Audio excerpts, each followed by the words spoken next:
प्रयागराज का माघ मेला, जहां हर साल गंगा के तट पर लाखों श्रद्धालु अपने पाप धोकर मोक्ष पाने की आस में डुबकी लगाते हैं। इस बार सिर्फ धार्मिक उत्सव का दृश्य नहीं, बल्कि विवाद और सस्पेंस का अखाड़ा बनकर उभरा है।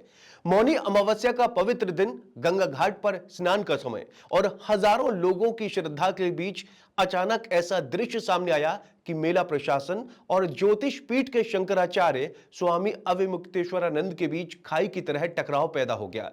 क्या धार्मिक परंपरा प्रशासन के नियमों के जाल में फंसकर खो जाएगी? क्या समाज का सबसे पवित्र अनुभव गंगा स्नान में अब सरकारी नोटिस और कागजी प्रक्रियाओं की बंदिशों से बंधकर रह जाएगा? प्रशासन ने अपनी पैतरेबाजी से स्वामी को पालकी पर सवार होकर स्नान करने से रोक दिया। सवाल उठता है कि क्या नियमों की यह कठोरता धर्म की गरिमा को चुनौती दे रही है, या फिर प्रशासन अपनी शक्ति का प्रदर्शन कर रहा है? क्या धार्मिक पद की मान्यता के सवाल पर आम जनता और श्रद्धालुओं की आस्था को नजरअंदाज किया जा रहा है? और क्या माघ मेले के आयोजन का उद्देश्य लोगों को धार्मिक अनुभव देना है, या नियम कानून के अद्भुत खेल में फंसाना? सवाल केवल यही नहीं है। जब किसी पद की वैधता को लेकर सुप्रीम कोर्ट में लंबित मामला चल रहा हो, क्या प्रशासन सीधे तौर पर नोटिस जारी कर धर्माचार्य से अपने पद की पहचान साबित करने को कह सकता है? क्या यह श्रद्धालु हित में है, या फिर सिर्फ प्रक्रिया की कड़वाहट को धर्म और श्रद्धा के ऊपर हावी करने की कोशिश है? क्या ऐसा करना आम जनमानस के लिए धार्मिक अनुभव को सुरक्षित बना रहा है, या फिर यह सत्ता और नियमों का एक नया खेल है जिसमें श्रद्धालु केवल पंक्तियों में और नोटिसों में सिमटकर रह गई हैं? और सबसे बड़ा सवाल, जब परंपरा, श्रद्धा और प्रशासनिक नियमों की टकराहट इतनी स्पष्ट हो, तो आखिर आम जनमानस किस पर भरोसा करे? किसकी सुने, धर्माचार्य की या प्रशासन की? क्या माघ मेले का यह पावन आयोजन अब श्रद्धालु के लिए है, या विवाद और सस्पेंस के लिए? यह वो पहेली है जिसका हल अभी भी हवा में लटका हुआ है, और जिसके जवाब में ना तो प्रशासन खुलकर सामने आया है और ना ही न्यायिक प्रक्रिया ने अंतिम निर्णय सुनाया है।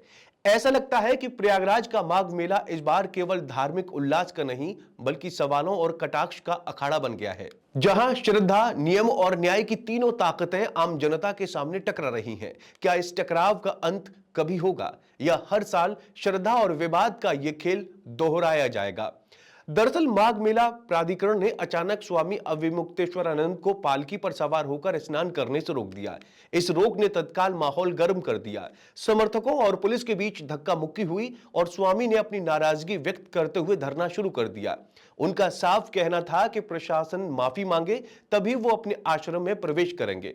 प्रशासन ने भी पीछे नहीं हटते हुए उन्हें एक नोटिस जारी किया, जिसमें 24 घंटे में यह साबित करने को कहा गया कि वो वास्तव में शंकराचार्य हैं।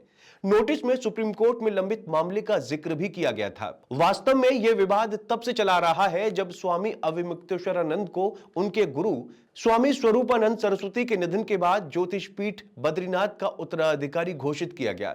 स्वामी स्वरूपानंद की 11 सितंबर 2022 को मृत्यु के बाद उनके निजी सचिव और शिष्य सुबोधानंद महाराज ने अविमुक्तेश्वरानंद को ज्योतिष पीठ की गद्दी सौंपी। परंपरा में शंकराचार्य की नियुक्ति एक नियमबद्ध प्रक्रिया के अनुसार होती है, और इस प्रक्रिया का पालन नहीं होने के कारण कई अखाड़ों ने इस नियुक्ति को मान्यता देने से इनकार कर दिया। निरंजनी अखाड़ा के सचिव महंत रविंद्र पुरी ने कहा था कि यह नियुक्ति नियमों के खिलाफ है। सुप्रीम कोर्ट ने भी इस मामले में हस्तक्षेप किया और 16 सितंबर 2022 को अविमुक्तेश्वरानंद के पट्टाभिषेक समारोह पर रोक लगा दी। अदालत में यह दावा किया गया कि स्वामी अविमुक्तेश्वरानंद ने झूठा दावा किया कि उन्हें ज्योतिष पीठ का उत्तराधिकारी नियुक्त किया गया। इस याचिका में यह भी बताया गया कि गोवर्धन मठ के शंकराचार्य स्वामी निश्चलानंद ने इस नियुक्ति का समर्थन नहीं किया। कोर्ट ने लंबी सुनवाई के बाद इस मामले को विचाराधीन रखा और विवाद अभी तक चल रहा है। स्वामी अविमुक्तेश्वरानंद का कहना है कि उनका पट्टाभिषेक 12 सितंबर 2022 को हो चुका था और यह उनके गुरु की वसीयत और इच्छा के अनुसार हुआ। उनका मानना है कि सुप्रीम कोर्ट का आदेश इस बात पर लागू नहीं होता कि पट्टाभिषेक पहले ही संपन्न हो चुका है। उनका दावा है कि उनके गुरु ने उन्हें ज्योतिष पीठ का उत्तराधिकारी बनने की अनुमति दी थी और कोर्ट ने भी इस वसीयत को मान्यता दी थी। स्वामी अविमुक्तेश्वरानंद का जीवन स्वयं एक कहानी है। उत्तर प्रदेश के प्रतापगढ़ जिले के ब्राह्मणपुर गांव में 15 अगस्त 1969 को जन्मे उमाशंकर उपाध्याय, जिन्होंने बाद में दीक्षा लेकर स्वामी अविमुक्तेश्वरानंद नाम अपनाया। बचपन में ही शिक्षा के लिए गुजरात और फिर वाराणसी गए। काशी में उनकी मुलाकात स्वामी स्वरूपानंद से हुई, जिन्होंने उन्हें अपने शिष्य के रूप में स्वीकार किया। इसके बाद स्वामी अविमुक्तेश्वरानंद ने संपूर्णानंद संस्कृत विश्वविद्यालय से पढ़ाई पूरी की और धीरे धीरे धार्मिक और सामाजिक क्षेत्र में सक्रिय हुए। उनकी राजनीति में रुचि भी कम नहीं रही। 2019 और 2024 के लोकसभा चुनाव में उन्होंने प्रधानमंत्री नरेंद्र मोदी के खिलाफ वाराणसी से उम्मीदवार बनने की कोशिश की। गौरक्षा और सामाजिक मुद्दों में उनकी सक्रियता हमेशा चर्चा में रही है। अब सवाल यह उठता है कि जब एक धार्मिक पद की पहचान ही विवादों में है, प्रशासन और न्यायिक आदेश के बीच संतुलन कैसे बनाए रखा जाएगा?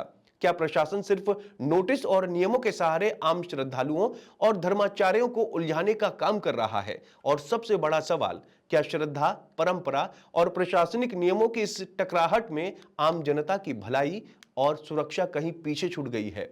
माघ मेले का यह विवाद केवल धार्मिक सम्मान का नहीं, बल्कि पूरे सिस्टम, न्याय और सामाजिक मान्यता की परीक्षा बन गया है।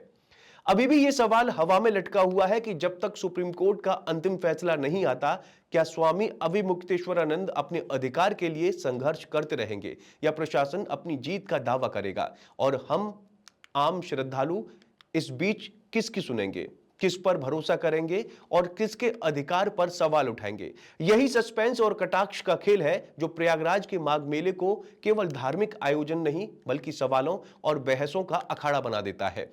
आपका इस बारे में क्या कहना है? कमेंट करके जरूर बताएं और चैनल को जरूर सब्सक्राइब करें।